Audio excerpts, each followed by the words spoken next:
Hoy vamos a mirar la oración del Señor en Getsemaní, tal como la relata el Evangelio Mateo en 36 al 46, y también los otros evangelios.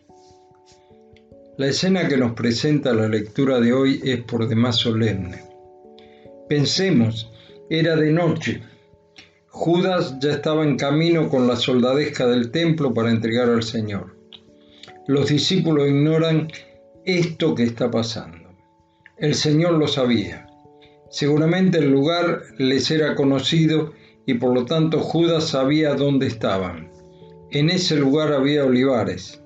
Literalmente Getsemaní significa prensa de aceite, porque allí mismo se recogían las aceitunas y se elaboraba el buen aceite de oliva.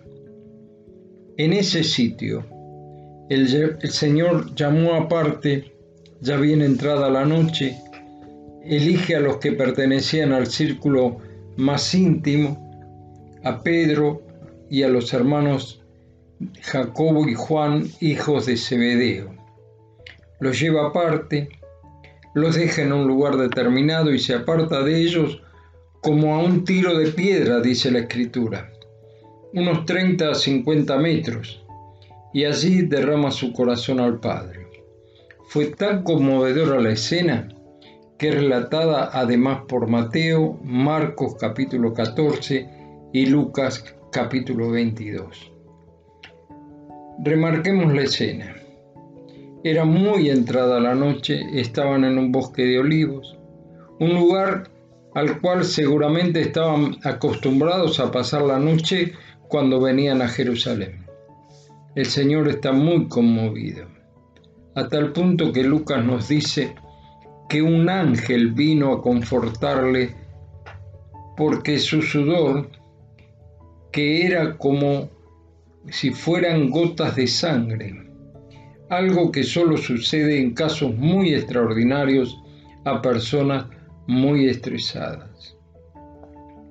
El Señor, sabiendo lo que le esperaba, la tortura física previa y luego enfrentar la muerte horrible de la cruz.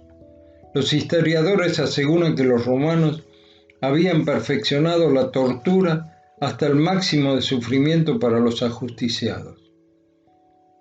Así de horrible era. Pero también estarían las situaciones ante los tribunales judíos, donde era tremendamente avergonzado, desnudado, escupido, abofeteado. Pero allí el Señor, para que se cumpliese lo dicho por el profeta Isaías, dice que enmudeció. El capítulo 53 de Isaías dice: angustiado él y afligido, no abrió su boca. Como cordero fue llevado al matadero y como oveja, delante de sus trasquiladores, enmudeció, no abrió su boca. Versículo 7. En realidad, qué hondo misterio encierran estas palabras de las últimas horas del Señor, a solas con Dios. Su conmoción fue tan grande que un ángel le está consolando al mismísimo Hijo de Dios, el Creador. Con cuánta razón dice la Escritura, y estando en la condición de hombre, se humilló a sí mismo, haciéndose hasta la muerte y muerte de cruz. El Señor se hizo obediente hasta la muerte y muerte de cruz. La misma actitud y posición para orar muestra su humillación. En realidad, la posición normal de la oración de los judíos es orar de pie levantando las manos y la vista al cielo.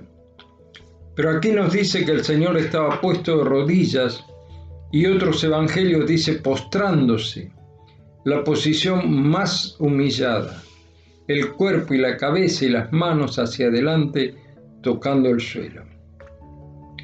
Es el Hijo de Dios el que está aquí. ¿Cuánto me cuesta a mí arrodillarme con toda la comodidad de mi pieza para orar al Señor? Pensemos cuál es mi actitud delante de Él. Otro detalle de importancia es la actitud de los 3 apóstoles. no pudieron sostener la oración del Señor. La noche era muy avanzada, tuvieron un día agotador y los tres se durmieron. Lo hicieron por 3 veces, hasta que el Señor, sabiendo que Judas ya estaba cerca, les dijo: levantaos, vamos de aquí. Lucas 22, 46. En realidad yo no lo juzgo a Pedro, a Jacobo y a Juan, porque yo hubiera hecho el mismo papel. No pudieron velar con el Señor. Qué lamentable cuando en circunstancias de la vida, en las cuales la Iglesia de Cristo debería estar postrada orando por la situación, no lo hacemos.